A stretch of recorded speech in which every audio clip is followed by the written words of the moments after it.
nesse momento importante. E vamos lá, vamos começar.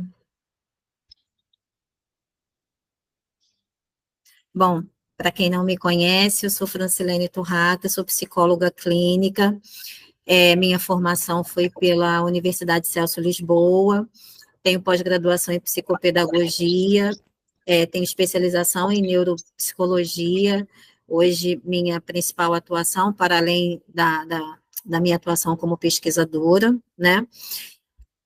E a gente tem muita coisa para falar, então vamos diretamente para as questões da pesquisa. A gente entendendo que os pais assumem um papel de modelo extremamente influenciador, né, a nível de espelhamento, principalmente ficando evidente essa manutenção do mutismo seletivo nas crianças, devido ao constante resgate das crianças. A gente procura fazer um trabalho de psicoeducação, e é isso que a gente vai conversar com vocês aqui ao longo dessa apresentação, visando a extinção do mutismo seletivo nessas crianças. Uma outra questão da pesquisa é a inibição comportamental nessas crianças, demonstrada pelo comportamento evitativo, é reforçado de forma negativa pelos pais e cuidadores, que também adotam esse padrão comportamental. E um programa de psicoeducação voltado para pais e cuidadores, oportunizando às famílias uma aprendizagem no sentido de manejar melhor, né, um manejo mais adaptativo, para poder auxiliar na promoção e na comunicação oral dessas crianças. O objetivo principal dessa pesquisa é elaborar um programa para psicoeducar pais e cuidadores de crianças com mutismo seletivo. Dentro dos objetivos específicos, a gente tem avaliar características do mutismo seletivo nas crianças, traçar o perfil dos pais e cuidadores de crianças com mutismo seletivo, avaliar o nível de ansiedade e depressão, estilo parental desses pais, avaliar os problemas emocionais de ansiedade e de comportamento nas crianças com mutismo e compreender o funcionamento familiar, o perfil desses pais e cuidadores e as características dessas crianças e desses pais, assim como os problemas emocionais. A gente fez uma revisão integrativa da literatura referente aos últimos 20 anos de pesquisa sobre o mutismo seletivo. A gente também utilizou a análise de Bardan para a etapa de análise e interpretação dos dados. O nosso interesse em utilizar a revisão integrativa muito ao fato da gente entender que existem poucas pesquisas que contemplem essa temática no Brasil, e o nosso objetivo foi buscar dados empíricos mais robustos para a gente poder ter um melhor embasamento. A gente sabe que há escassez de profissionais e literatura sobre esse transtorno, e isso impossibilita a reversão desse transtorno na forma precoce, e isso faz com que essa sintomatologia vá se perpetuando até a fase adulta. E a gente se baseou nos resultados coletados, e esse trabalho de pesquisa, ele propõe a criação de um programa de psicoeducação para pais de crianças com mutismo seletivo, com informações sobre o transtorno, como gerenciar no dia a dia, como lidar com os comentários negativos das outras pessoas, como alterar o seu próprio comportamento para poder, no caso dos pais, né, como os pais podem alterar o seu próprio comportamento para aumentar o nível de confiança dessa criança e ajudar a reduzir os níveis de ansiedade delas, aumentando a comunicação não verbal e verbal. Na nossa fundamentação teórica, a gente tem nesse trabalho o conceito do mutismo seletivo, critérios diagnósticos, etiologia, prevalência, os fatores que reforçam a perpetuação desse quadro. A gente aponta também duas características que são principais, que costumam estar presentes nessas crianças, que é a inibição comportamental e a ansiedade social.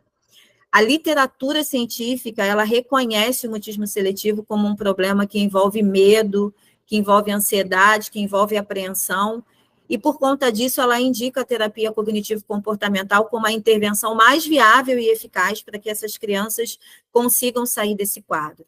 a gente utiliza as mesmas técnicas, as mesmas intervenções que a terapia cognitivo-comportamental convoca para outros transtornos de ansiedade, como a psicoeducação, treinamento fisiológico, treinamento comportamental, treinamento cognitivo e, por fim, o treinamento dos pais. Quanto ao trabalho de psicoeducação, a intervenção é realizada diretamente com a criança e também com a família, em que a orientação desses pais é vista como um aspecto fundamental no tratamento infantil. Então, a gente prioriza a orientação de pais na psicoeducação com o objetivo de oferecer para eles mais informações em relação ao transtorno da criança e os fundamentos da terapia cognitivo-comportamental. Quero dizer para vocês que a gente tem dados da Selective Mutism Association, que é a maior associação de mutismo seletivo no mundo, e a gente tem dados de que essas crianças, a gente tem uma estimativa de 1 a 140 crianças sendo afetadas pelo mutismo seletivo. O mutismo seletivo acomete crianças na idade de 2 a 4 anos, aproximadamente. A gente tem uma prevalência de 2:1 em meninas, né? Então, é um transtorno que se manifesta muito mais em meninas do que em meninos, e 70% das crianças com mutismo seletivo também atendem critérios para transtornos de ansiedade social. O mutismo seletivo, ele interfere diretamente nos aspectos do desenvolvimento infantil, e ele impacta as relações sociais e a vida acadêmica de uma criança. Se perpetuado na adolescência e na vida adulta, a incidência desse indivíduo afetado por esse transtorno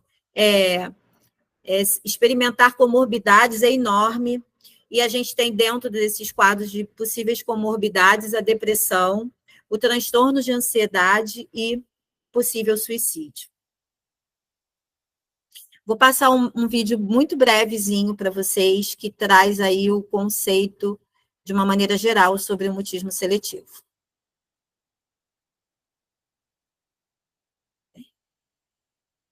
Sabe aquelas crianças que falam bem em casa com seus pais e irmãos, mas em ambientes sociais emudecem? Isso é um transtorno de ansiedade chamado mutismo seletivo, que acomete meninas e meninos com idade a partir de 2 a 5 anos. A maioria das crianças com mutismo seletivo tem tendência à ansiedade severa. Os cenários de medo são ambientes sociais como festas de aniversário, escola, reuniões familiares. É comum que tenham uma expressão facial vazia e pareçam nunca sorrir. O rosto tem aparência congelada, sem expressão e uma linguagem corporal rígida e estranha, com falta de contato visual quando se sentem ansiosas. É importante que os pais e professores entendam os sintomas físicos e comportamentais decorrentes da ansiedade. Os pais têm um papel fundamental no tratamento dos filhos. Precisam receber psicoeducação para que ajudem seus filhos a sair do quadro de mutismo.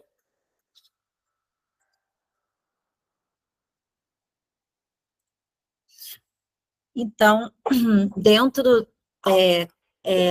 da metodologia, esse trabalho, ele avaliou algumas características de crianças com mutismo seletivo, níveis de ansiedade, depressão, possíveis problemas emocionais, e também identificou o perfil dos pais das crianças, onde a gente avaliou os níveis de ansiedade, depressão e o estilo parental. A gente também buscou identificar, pela avaliação dos professores, características das crianças no ambiente escolar. E esse aprofundamento, ele foi importante porque, de forma... a gente optou por ter uma atuação mais assertiva por conta da criação do programa.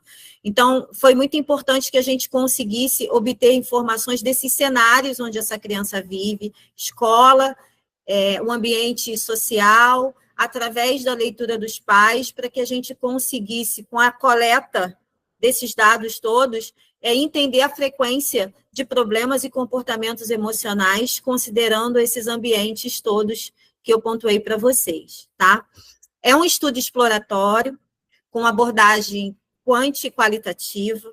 Os participantes da pesquisa foram selecionados pela plataforma da Abramut, Associação Brasileira de Mutismo Seletivo e Ansiedade Infantil, Nós enviamos para os pais, via correios, no mês de julho de 2023, os envelopes, onde continha os instrumentos, questionário de mutismo seletivo, o BAI, que é uma escala de ansiedade, o IEP, que é o inventário de estilo parental, as escalas ACEBA, escalas reconhecidas internacionalmente para pesquisas, que é o CBCL, o ASR e o TRF.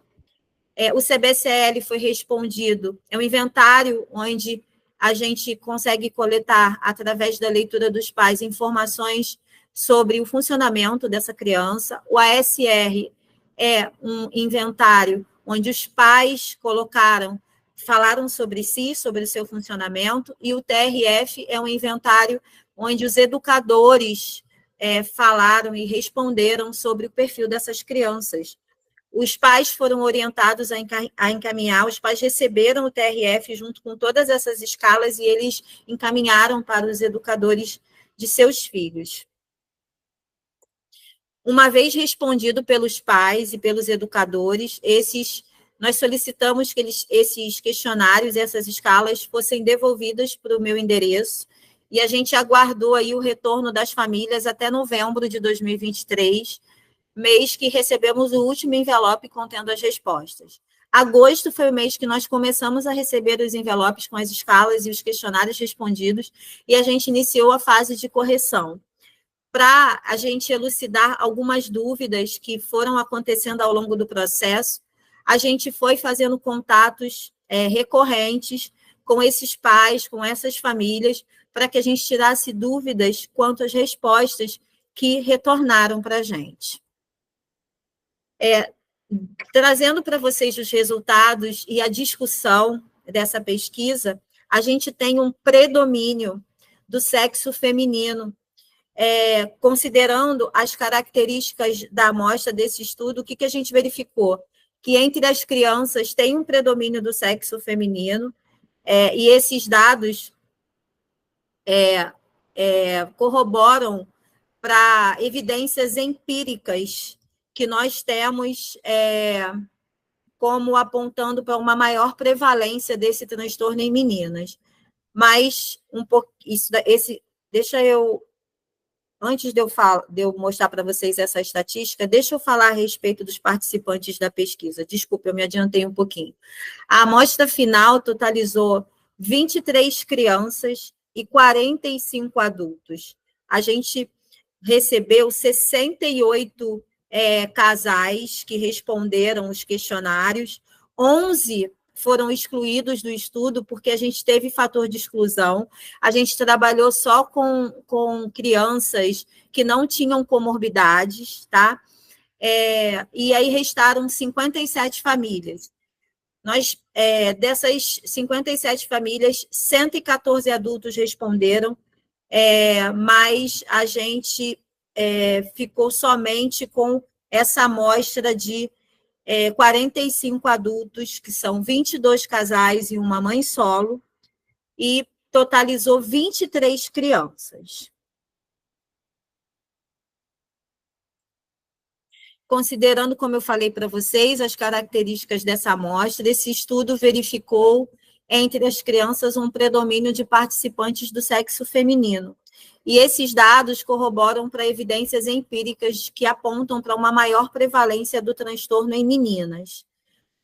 A prevalência nos transtornos internalizantes foi de 35% na faixa limítrofe e 65% na faixa clínica. Isso significa que, tanto dentro da faixa limítrofe como dentro da faixa clínica, nós temos comportamentos ansiosos e depressivos, retraído e deprimido, com queixas somáticas, trazendo evidências de que a ansiedade nessas crianças mutistas, para além do retraimento e inibição no contexto escolar, traz sintomas graves que dificultam uma convivência social satisfatória. Da amostra dos que apresentaram sintomas, tá? Então, nós tivemos uma amostra de 23 crianças. Dessas crianças que apresentaram sintomas, eu vou trazer para vocês alguns resultados na faixa limítrofe. Faixa limítrofe é uma faixa que a gente costuma falar que são crianças que apresentam sintomas ali na borda da faixa clínica, ou seja, elas apresentam alguns sintomas nessa faixa limítrofe e a gente tem aí 38% dessas crianças que apresentaram sintomas, problemas depressivos. 31% com ansiedade. 23% problemas somáticos, que são aquelas crianças que fazem queixas somáticas, enjoos, dores de barriga, dores de cabeça, tá? E 8% delas na faixa limítrofe com sintomas de TOD. Esses sintomas de TOD são aqueles sintomas que normalmente os pais das crianças relatam para a gente, que são sintomas de irritabilidade, de agressividade, de comportamentos de birra muito excessivos, tá?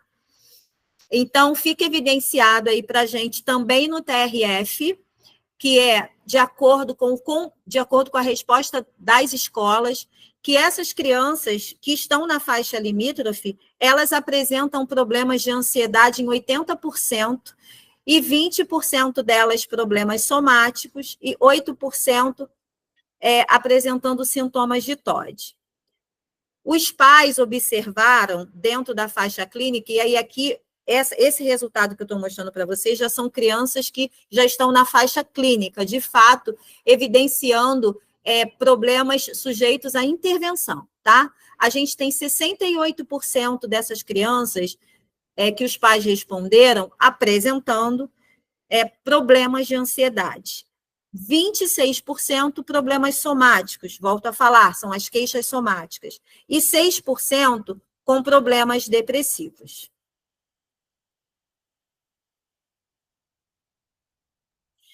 De acordo com a resposta dos professores, nas síndromes de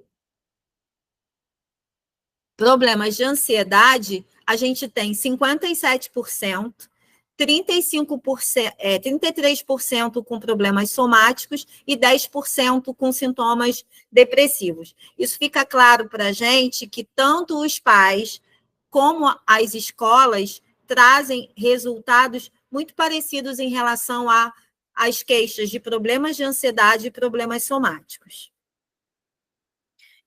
A gente vai conversar um pouquinho agora sobre as escalas de competências sociais, tá? A escala de competência social, ela observa um maior indicativo de prejuízos clinicamente apontado pelos pais. No caso, o CBCL, ele aponta 57% de manifestação sujeita dessas crianças, né, comportamentos sociais não adaptativos, e 9%, que no caso é o resultado do TRF, de acordo com os professores. Os fatores específicos, no caso, o CBCL, ele acaba superando, né, a resposta dos pais acaba superando a resposta do TRF, porque ficou muito claro para a gente que, na visão dos pais, que difere um pouco dos professores, no quesito competência social, possivelmente esse resultado dos pais é maior, ou seja, as crianças apresentam comportamentos inadequados ou disfuncionais na visão dos pais de uma maneira muito maior, porque os pais transitam em muito mais ambientes com essas crianças. Os pais transitam em contextos sociais, em contextos familiares, e aí esses comportamentos das crianças aparecem nesses comportamentos como um todo, e aí eles acabam tendo uma avaliação numa porcentagem muito maior do que da escola. E ainda falando desses resultados, né, de competência social ou comportamento social na infância, esses comportamentos, eles dizem respeito às estratégias que as crianças utilizam na interação, né, com as pessoas, com os pares, com os familiares. Então, são aqueles comportamentos muitas vezes de evitação dos locais, as birras, a irritabilidade, os desconfortos que essas crianças apresentam nesses ambientes, e aí, no caso, os pais apresentaram um resultado muito maior devido a isso. Na escala CBCL, como eu falei com vocês, a avaliação para problemas sociais mostrou-se importante para indicar que pacientes com pontuações mais elevadas nessa escala corroboram com a hipótese de que as crianças e adolescentes com questões clínicas psicológicas importantes têm maiores dificuldades relacionais. É importante a gente ressaltar aqui que os itens dessa escala abordam questões de dependência social do cuidador, então são crianças muito mais dependentes no meio social dos seus cuidadores. A gente está falando também de isolamento social, de dificuldade dessas crianças terem boas relações com as crianças e adolescentes na mesma faixa etária, tá? As competências ou comportamento social na infância diz respeito, como eu falei para vocês, às estratégias que essas crianças utilizam na interação com seus pares e com os familiares. E são resultados de um processo que reúne aprendizagem e segmento de modelos familiares, predisposição genética e habilidades cognitivas. Os déficits nas competências sociais e acadêmicas estão intimamente ligados a problemas comportamentais internalizantes, e aí eu estou falando aqui de ansiedade, e os externalizantes, que são esses comportamentos opositores, entre aspas, que essas crianças acabam experimentando. A gente tem uma prevalência no gênero feminino para transtornos internalizantes, e é importante eu pontuar aqui que boa parte da manutenção desses quadros se arrastam para a vida adulta, e isso deve-se ao fato desses sintomas serem negligenciados na infância e na adolescência. Então, de acordo com a visão dos pais, há uma prevalência maior de transtorno internalizante em meninas, e de acordo com a avaliação dos professores, de igual forma. A gente tem 73% de acordo com a avaliação dos pais e 64% de acordo com a avaliação das escolas. A identificação desses problemas na infância, mesmo que de maneira subclínica, é muito importante.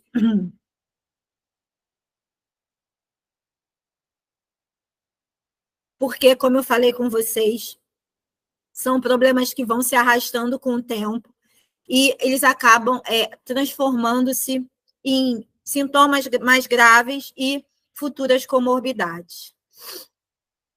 Agora eu quero falar um pouquinho sobre a resposta dos pais, né? Os pais, a gente avaliou também os aspectos emocionais desses pais de crianças com mutismo seletivo, e os resultados que a gente encontrou apresentam médias em faixas limítrofes e clínicas nesses scores, relativos a problemas internalizantes. Vocês podem ver aí que 20% desses pais experimentam transtornos internalizantes com resultados clínicos. O que eu quero dizer? Esses resultados clínicos são passíveis de intervenção. Então, tanto na faixa clínica como na faixa limítrofe, a gente tem, em primeiro lugar, uma prevalência de transtorno internalizante. Em segundo lugar, ansiedade. Com 13%, a gente tem problemas de pensamento, que são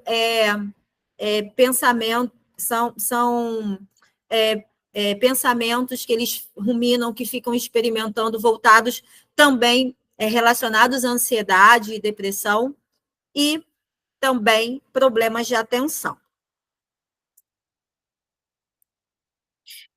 Quero dizer para vocês que há um prevalente padrão ansioso deprimido, denunciando um temperamento mais inibido nesses pais, isolamento e ansiedade social.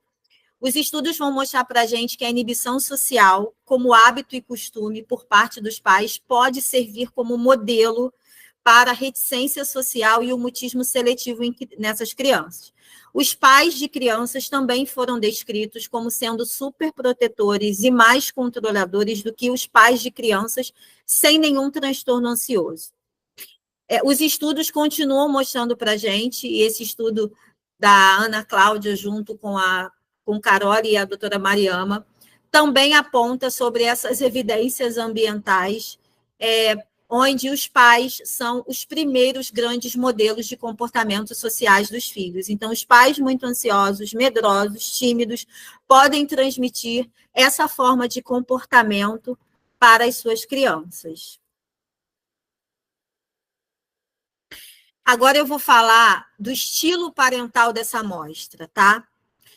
o estilo parental é o padrão global de características da interação dos pais com os filhos em diversas situações.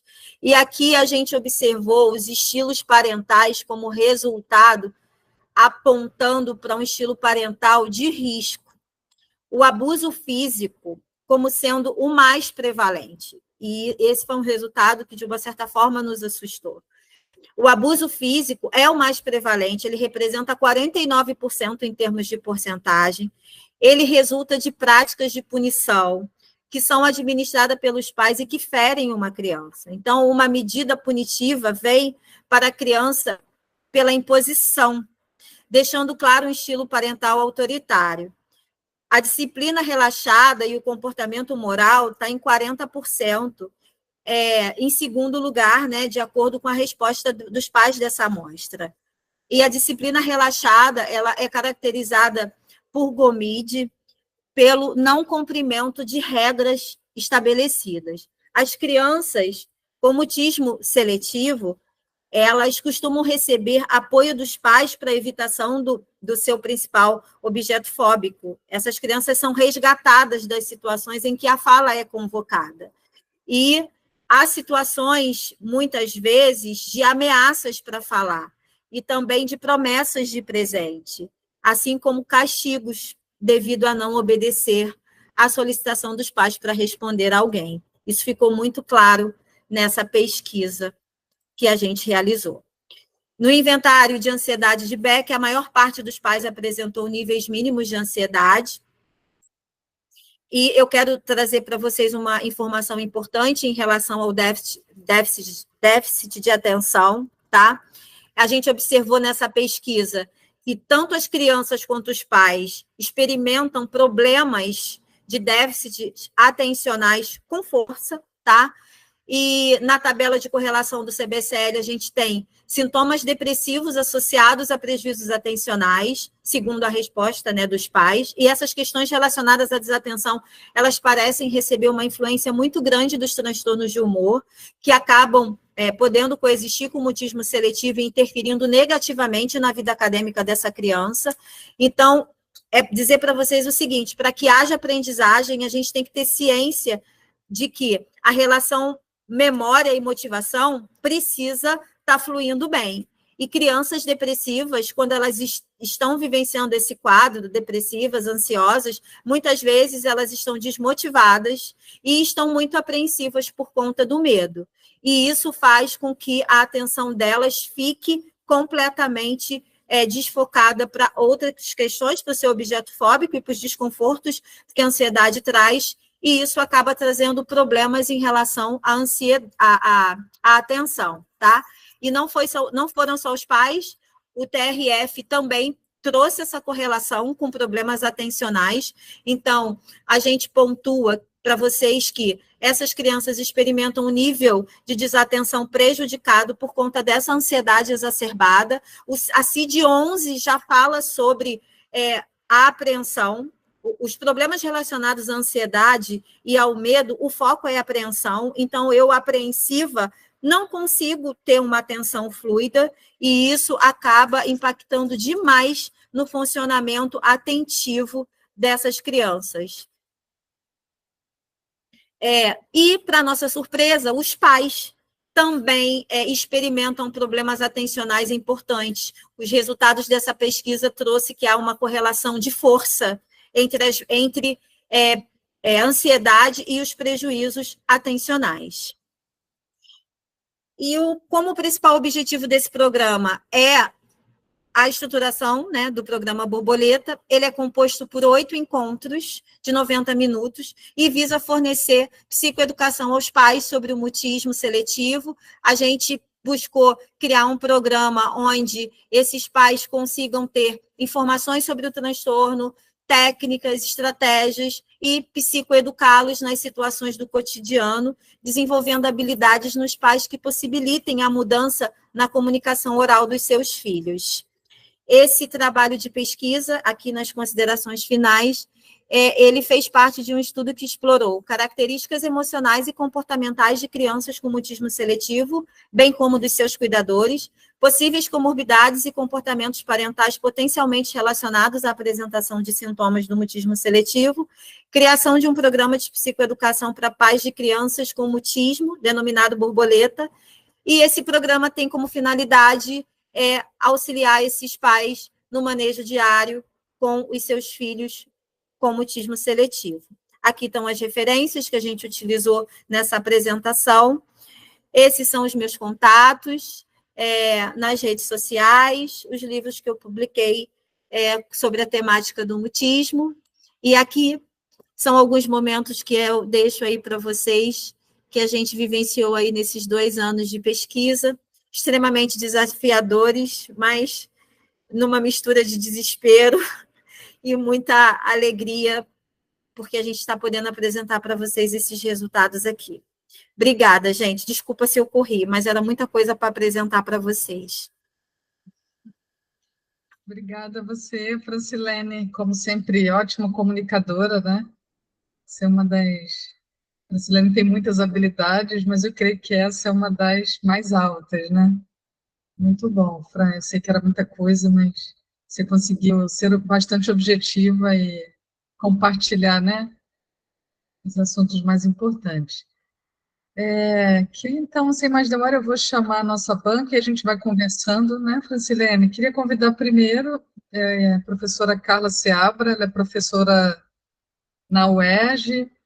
A Carla tem muita experiência, né, com crianças, com adolescentes.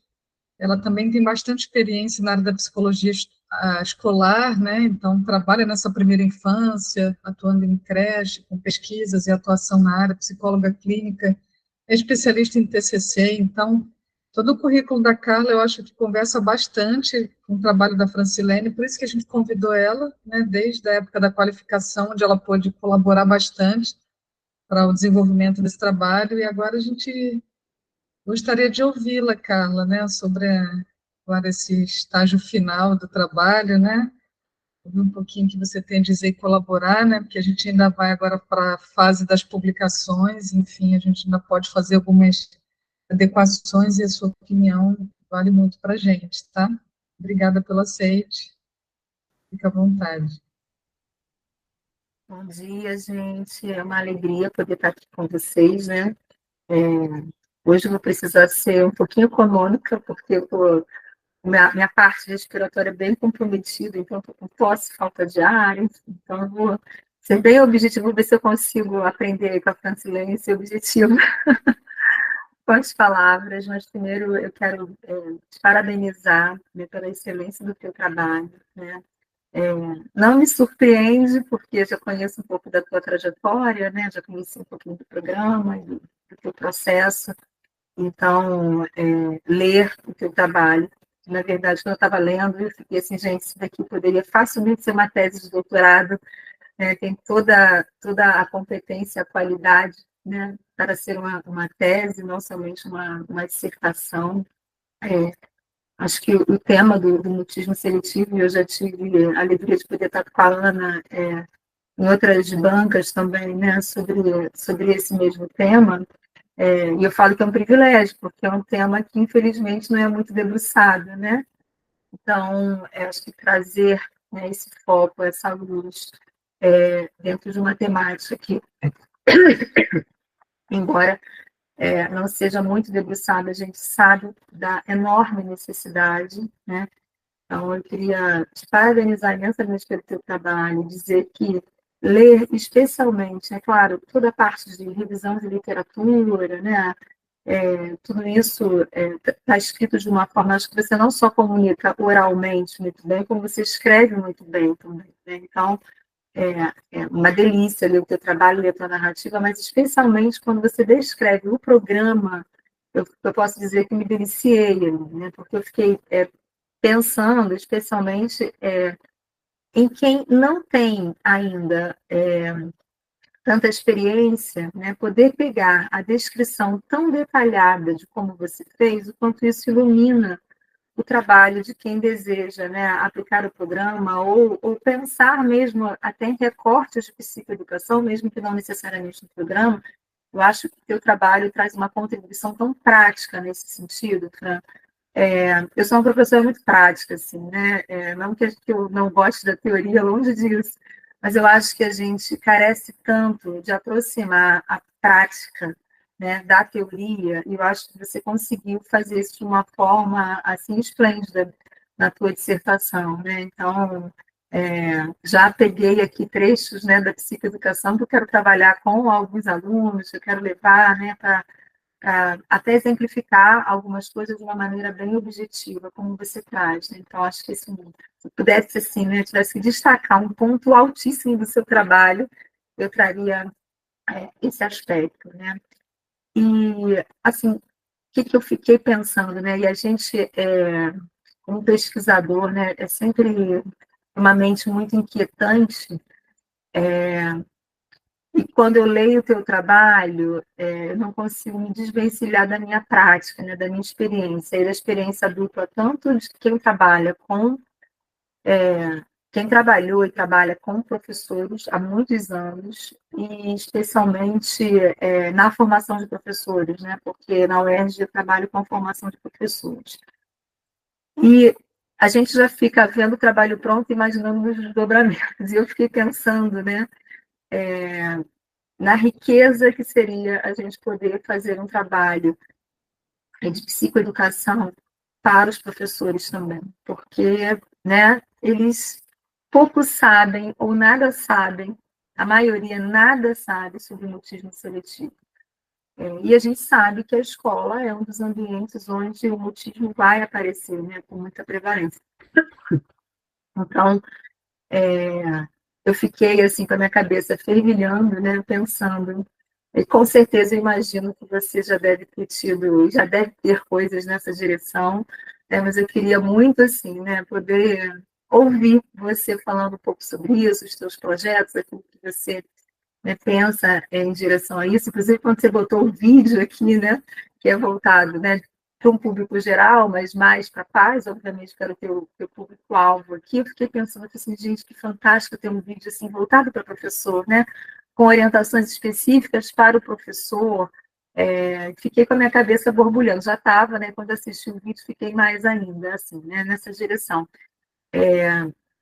A gente sabe que a formação de professores está longe de dar conta dessas questões, efetivamente, né? Eu tento, de alguma maneira, iluminar, né, durante as minhas aulas, pelo menos assim, né, dizer que existe, né?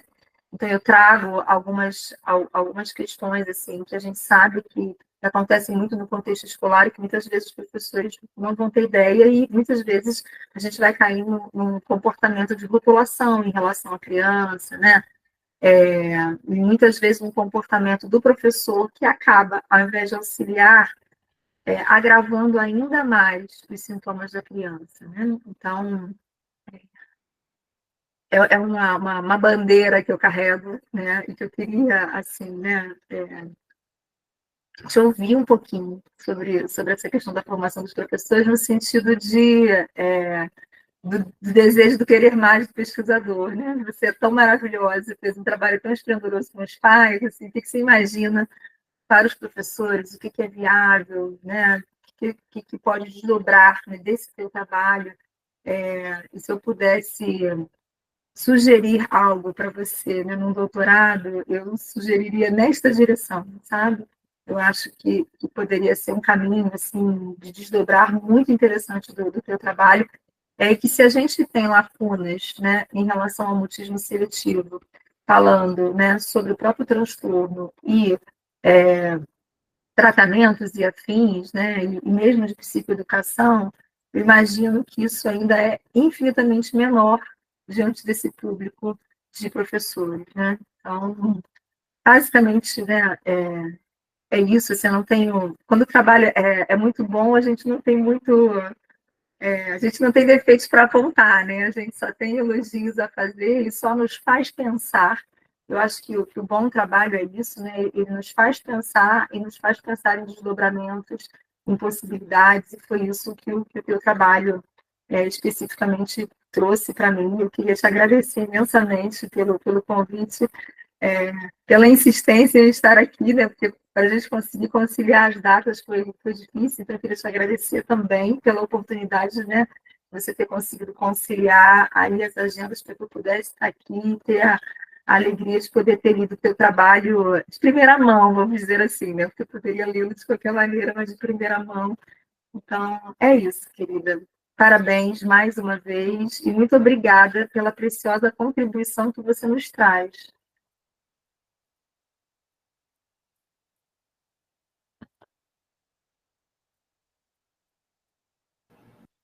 Obrigada, professora. Muito obrigada. Fico emocionada. Vou falar um pouquinho depois. Acho que a professora Cristiane vai falar, né? Não é isso, Ana? E eu falo depois.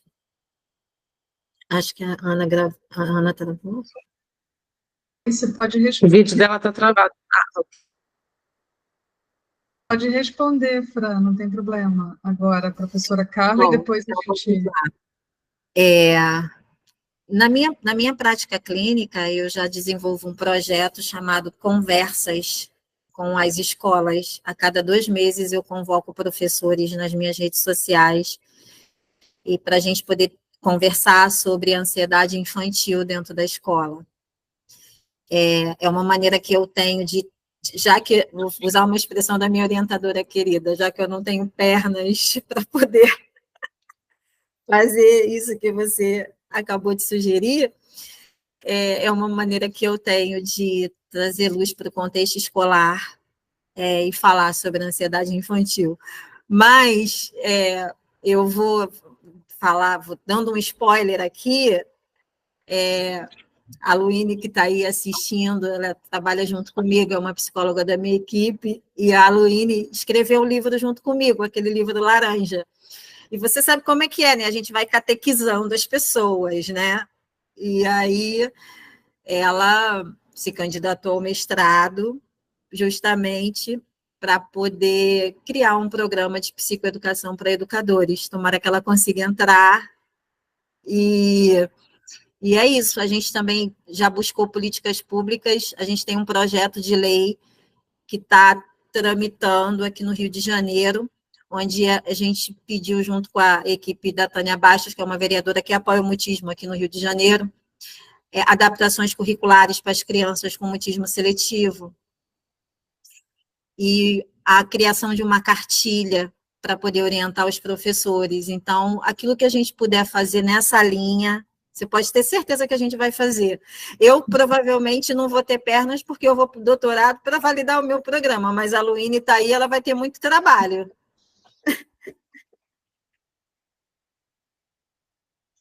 Já sentiu que a Francilene trabalha e bota todo mundo no trabalho, né? É a rede, né, Fran? Isso. A gente não constrói nada sozinho, não é verdade? Verdade. Obrigada, Fran, pela resposta. Carla, você quer fazer mais alguma pergunta, trazer alguma orientação, fazer alguma crítica? Ana, como eu falei, assim, o trabalho está tão maravilhoso que eu não consegui trazer nenhum ponto que eu tenha sentido efetivamente falta em relação ao trabalho. Eu acho que muitos artigos precisam sair desse trabalho, né?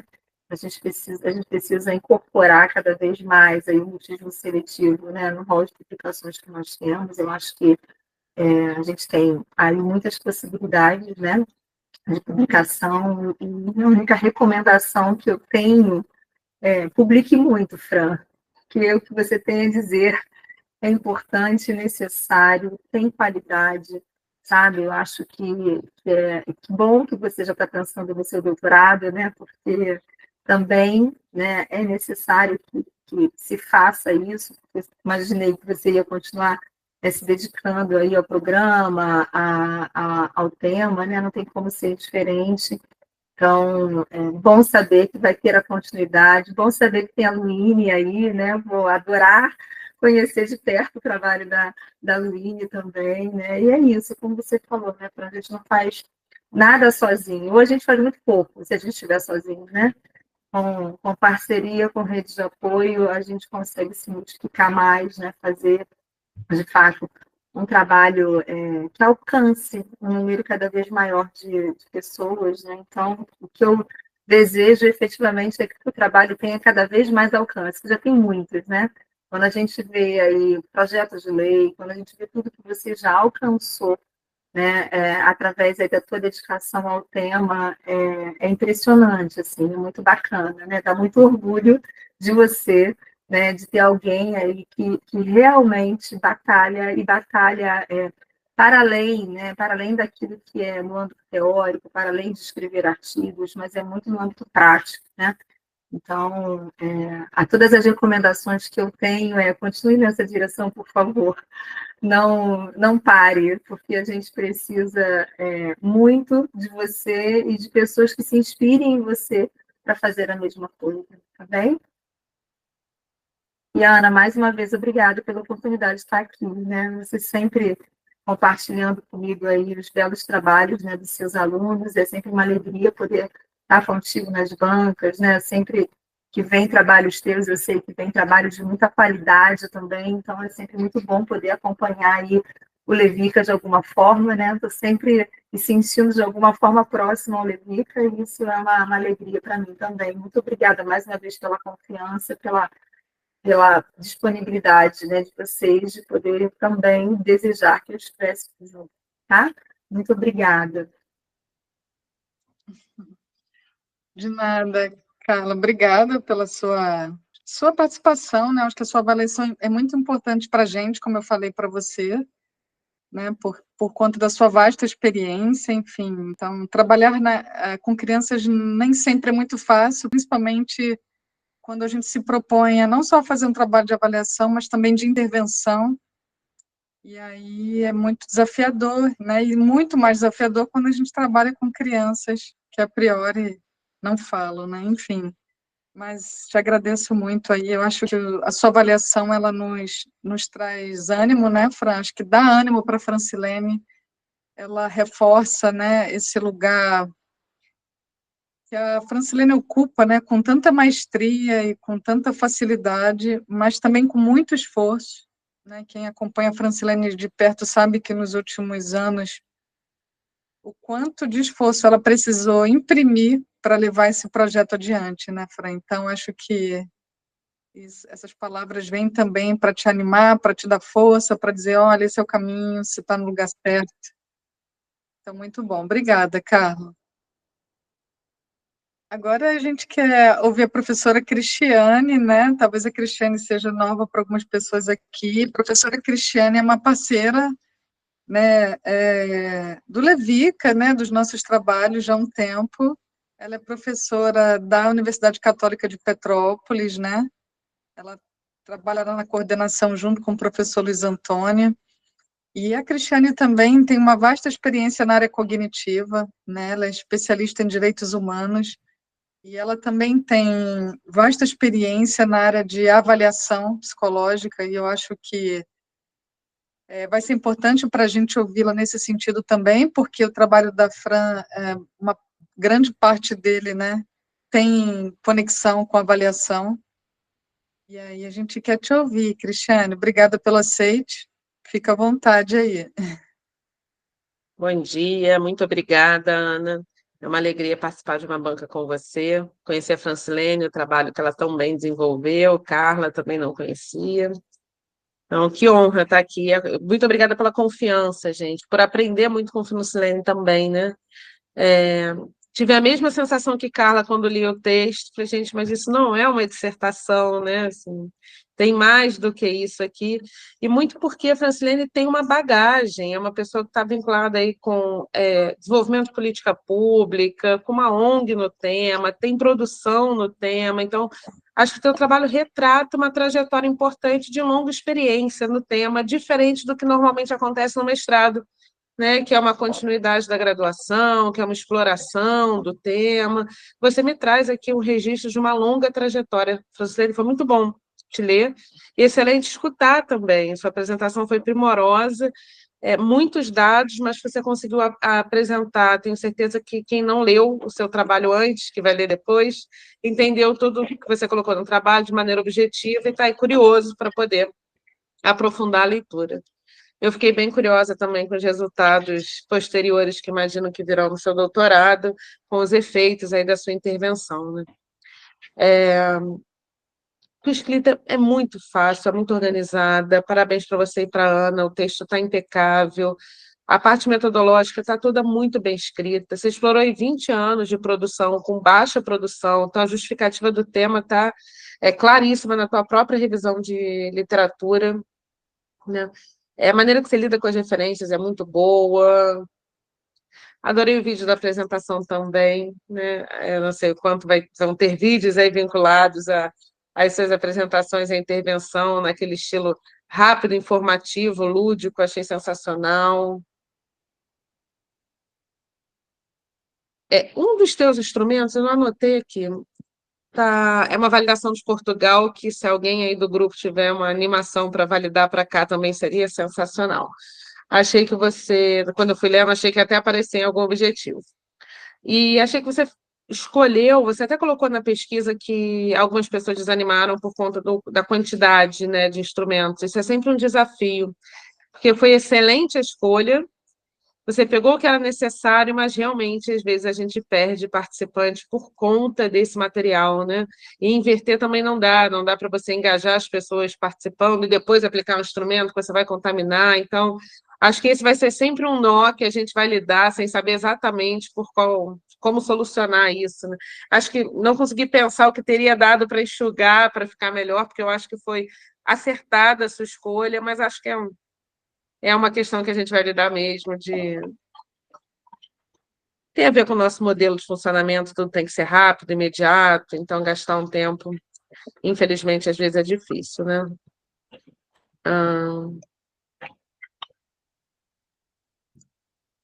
Na tua apresentação, na tua escrita, eu tinha ficado com dúvida sobre como você chegou na amostra final, que ali você falou da exclusão de alguns participantes, deu uma enxugada na amostra, não tinha entendido, mas ficou muito claro aqui na tua apresentação.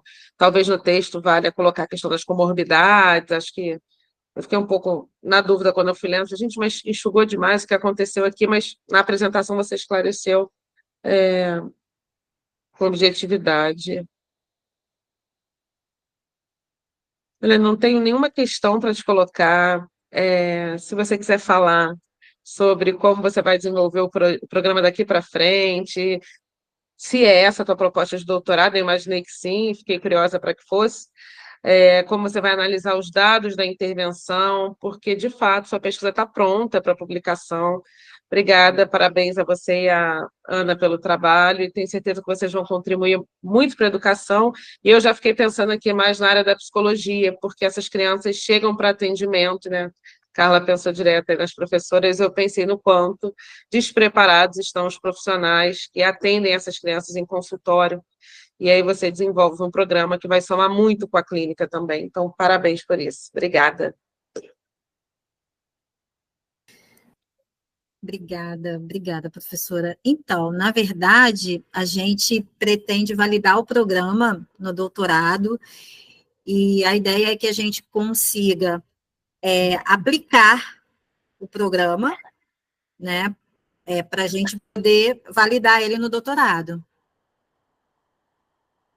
Na verdade, eu aplico esse programa, eu venho trabalhando nele já desde 2020, eu estou na 7ª edição com famílias, auxiliando famílias, e a gente vê, ao longo do tempo, eu fui aprendendo, obviamente, né, e a gente foi aperfeiçoando, mas o resultado é muito bonito, e a gente consegue trazer muita luz na vida das famílias. O mutismo seletivo é um tratamento muito caro, né? Os deslocamentos que um profissional precisa fazer, a falta de conhecimento talvez seja o grande problema em relação ao manejo, né? A gente tem muitos problemas do profissional clínico não conhecer o manejo, não saber como intervir, não entender bem como aplicar as técnicas, e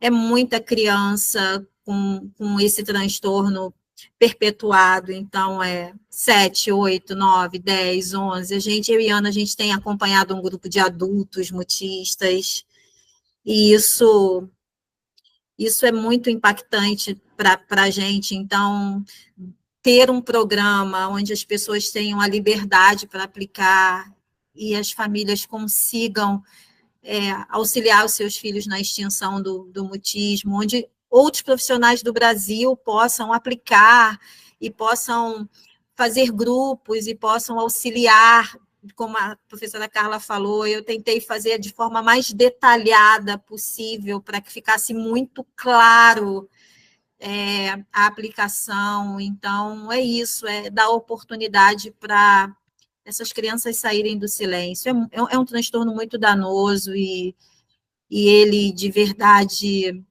a gente precisa criar programas para poder democratizar esse tratamento, porque não é simples e é muito duro para as famílias que têm crianças mutistas.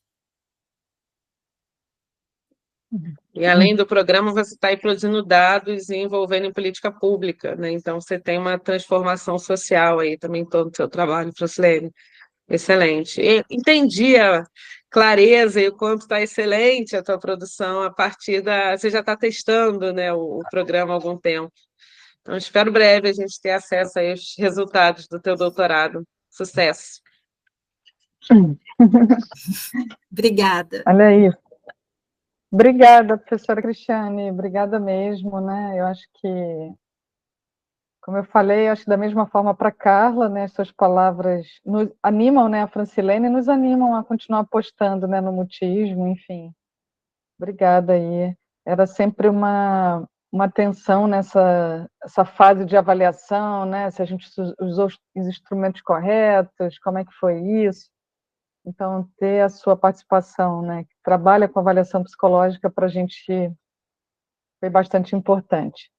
Eu queria terminar, gente, assim, né, antes de passar a palavra para a Francilene, realmente fechar, agradecer, né, Francilene, falar sobre o trabalho com a Francilene é algo bastante simples. A Francilene é uma pessoa, uma profissional incrível, né, eu tenho que agradecê-la por ela ter vindo, né, por ter vindo ao meu encontro, e porque ela trouxe para mim uma reconexão, né, com o mutismo seletivo, né, desde 2006 que eu defendi uma tese, depois a vida me levou para outras pesquisas, outras temáticas, com criança, mas com outro foco. E a Francilene, quando vem ao meu encontro, ela trouxe uma motivação, né, e um ânimo para me reconectar com o mutismo, e eu tenho muito que agradecer a ela, né. E a Francilene, ela é uma profissional bastante militante na área da saúde mental infantil, não só com ansiedade infantil, não só com mutismo, mas em outras áreas também. Quem acompanha os trabalhos dela nas redes sociais sabe disso. E é algo incrível, a Francilene, ela é militante na área das políticas públicas, né? Ela foi a grande mediadora das duas políticas públicas que são as políticas de importância para a gente na área da ansiedade infantil e do mutismo no município do Rio de Janeiro. E ela não só mediou, como ela continua atuando com essa rede, porque ela acabou criando uma grande rede de trabalho relacionada ao mutismo seletivo e à ansiedade infantil. Então, gente, assim, criar uma rede de trabalho e coordenar, né, essa rede não é algo simples. Para quem trabalha com rede de trabalho sabe o quanto é desafiador, quanto é difícil manter esse tipo de trabalho, mas a Francilene, ela tem habilidade, né, como psicóloga, como pessoa, né, porque é anterior à psicologia. A Francilene, ela carrega algumas habilidades na humana, né, na mulher, na mãe, enfim, e ela agrega isso ao trabalho dela. No caso do mutismo, isso é muito importante, Francilene, porque assim, você não só dá voz às crianças com mutismo seletivo, como muitas vezes você é a própria voz delas. E isso faz toda a diferença. Você consegue comunicar para os pais né, como ajudá-los nesse processo de dar voz para as crianças. Eu trabalho na área desde 2006, eu sei o quanto isso é difícil. Então, você criou e conseguiu criar uma rede aí, não só hoje com os adultos que são mutistas, mas também já pôde auxiliar muitas crianças e famílias com mutismo seletivo. Então, assim, agora eu não estou falando só da sua dissertação, né, ela é tão importante não só para você, mas para mim, para todas essas famílias, essas crianças, né? Estou falando desse trabalho que vai além, né, de acompanhar, de criar uma ONG, né, e de criar uma rede e trazer a política pública, porque a gente sabe o quanto a política pública ela impacta a saúde mental da comunidade, né? Então, não é só pesquisar e publicar para os acadêmicos, né? Você tem uma voz que é para dentro, mas você também uma voz que é para fora, que é para a comunidade externa, que alcança a família, que alcança as escolas. Então, assim, caramba, eu só tenho que te parabenizar, né, pela profissional que você é, pela pessoa que você carrega aí, a pessoa que carrega tudo isso, né, a profissional, a mãe, enfim, e te agradecer mesmo, né, toda essa possibilidade de alguma forma, eu ter me reconectado e estar atuando com você, lutando, né, para dar voz a essas crianças, viu? Te agradeço muito e parabéns e vamos que vamos com os trabalhos que ainda temos aí pela frente. E queria... gente, eu não vou pedir para as pessoas saírem, né? Eu gostaria que, antes de passar a palavra para a professora Francilene, que a Carla e a Cristiane falassem sobre a avaliação do trabalho, em termos de aprovação ou não aprovação.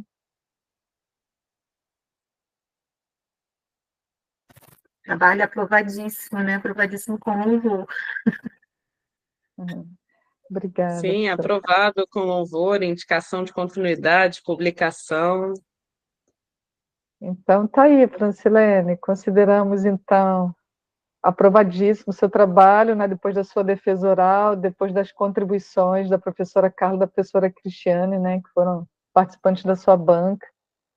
E te parabenizo também, tá, por todo o esforço, por todo o trabalho desenvolvido, né, por essa parceria maravilhosa que você possibilitou aí, Olevica, no caso do mutismo seletivo.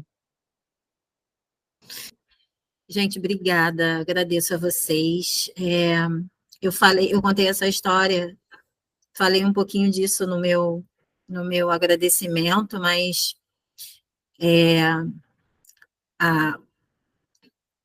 eu fui ao encontro dela, né, para ela me ajudar na primeira paciente mutista. E aí não soltei mais, né, porque não tem como. É muito bom a gente estar perto de pessoas que carregam a alma como a Ana carrega, né? E obrigada a vocês. Eu fiz muitos agradecimentos, né, na minha dissertação. Eu tive muita sorte, tive muita gente incrível perto de mim nessa trajetória. Realmente foram 2 anos muito difíceis na minha vida pessoal. Então, é muito importante para mim, né? Renova meu ânimo chegar aqui e ouvir isso de vocês, para a gente partir para o doutorado fortalecida, né? E obrigada, professora Cristiane, professora Carla, e meu agradecimento público à Ana Cláudia, que eu não realmente cheguei até aqui porque ela segurou a minha mão mesmo e seguimos juntas. E muito obrigada por todas as pessoas que estão aqui, mas eu tenho um agradecimento especial a fazer ao grupo de pais, né, que está comigo todos os meses, uma vez por mês, me ouvindo para eu poder dividir com eles o conhecimento que eu tenho sobre mutismo, ajudar eles a tirar seus filhos desse silêncio, e eles confiam em mim, e eu amo o que eu faço, eles me alimentam mensalmente, renovando as minhas forças para que eu continue a minha militância. E é isso, gente. Muito obrigada por tudo. Obrigada aos profissionais que trabalham comigo, a minha mãe, que é a minha rede de apoio, que ficou muitas e muitas vezes com a minha filha para eu poder apresentar esse trabalho para vocês. E muito obrigada. De nada, agora é só sair, comemorar, porque essa vitória merece muita comemoração, né, Fran? É verdade. Ela é só a pontinha do iceberg de todas as outras coisas que você precisa comemorar, né, que estão por trás, que a gente não falou aqui, que foram feitas, realizadas, enfim. Parabéns, viu? Comemore. Gente, obrigada a todo mundo que está aí na sala também, que entrou, que ficou até o final. Muito importante a participação de vocês também. Obrigada, professora Carla, professora Cristiane. Muito obrigada. Que Obrigada lindos mesmo. comentários para você, Francilene, de tantas pessoas aí que você teve a oportunidade de transformar. Parabéns, comemora, sinta meu abraço. Muito obrigada, muito obrigada. Um abraço para você, querida. Um beijo para vocês. Beijo, gente. Tchau, tchau. Até logo, Carla, Tchau. Ana. Beijo.